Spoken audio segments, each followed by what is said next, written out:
Hey guys, this is Austin. The original iPhone is 10 years old today, but how have things changed over the last decade? Taking a look at the original iPhone today, what jumps out to me is that it actually doesn't seem to have changed that much over the years. So it's still made out of aluminum, and it still has the same sort of general shape of the current iPhone. Yeah, it's a lot smaller, but they actually did get a lot of stuff right the first time. Side by side with the iPhone 7, there is a very clear evolution here. The design and build quality really do hold up today, and that is not something you can say about other smartphones from the time. There were definitely some issues with the original iPhone though. One of the big ones was that it only supported 2G networks, which was weird at a time that 3G was becoming a lot more popular.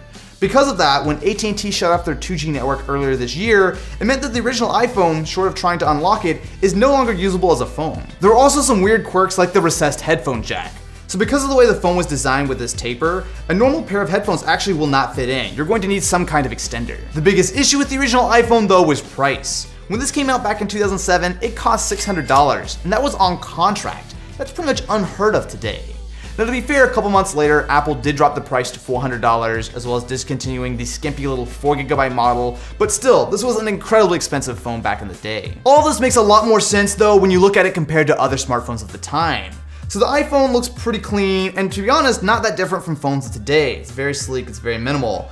Whereas something like the Sidekick, which was a popular smartphone of the day, looks a lot more busy. It's easy to forget just how big of a deal phones like the Sidekick were back in the day. Now, well, yeah, it actually did have this super cool sliding mechanism, almost like a modern day fidget spinner. Nicely timed, Ken. But when you look at it, it's such a different design. It really does feel a lot older than the iPhone. Another major competitor was the Nokia N95. Now, while this does definitely look like it's straight out of 2007, there are actually a lot of cool things that this could do that the iPhone couldn't. One of the main ones was actually the camera. Now, the iPhone did have a camera, but this actually has a pretty solid 5 megapixel autofocus camera. It also has a little shutter thing, which is kind of cool. It also had a front-facing camera, which the iPhone didn't get until the iPhone 4. It supported 3G, and to top it all off, it had not only T9 when you slide it up, but when you slide it down, you actually had media controls. Selfie time. All right, that's a little crunchy, but grab focus here, and that actually doesn't look bad. Honestly, this is probably a little bit better than some budget smartphones I've tried recently. Move over to the iPhone, and not only do we get the awesome old school slide to unlock, but there is a slightly less impressive 2 megapixel camera here.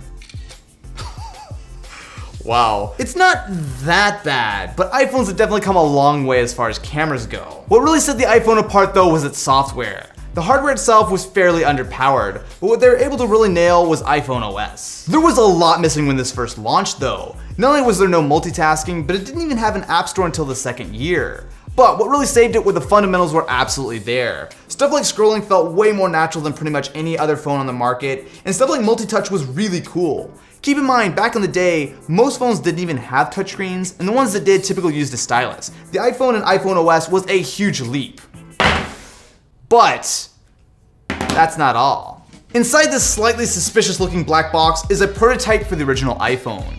Now the hardware itself is basically unchanged compared to current iPhones that actually ended up shipping, but what is different about this is the actual software experience. There was a ton of secrecy around the original iPhone, so much so that they created a super basic UI so that if something did leak, no one would really know what they were up to. It was also helpful for testing. As you can see, we have all kinds of different options. What's cool is it has the little skink phone Easter egg on the bottom. All the basic functions of the phone are here. So not only can you get and receive SMSs, but there's also a bunch of pre-programmed test messages, which sadly don't work since this isn't on a network. There's also the phone dialer. You can get to the camera, which in theory will work, although it might not be the prettiest thing in the world. But this really was meant for testing. There's also a full diagnostic menu, which can show everything from the Wi-Fi, the Bluetooth, the accelerometer, see if the touchscreen's working.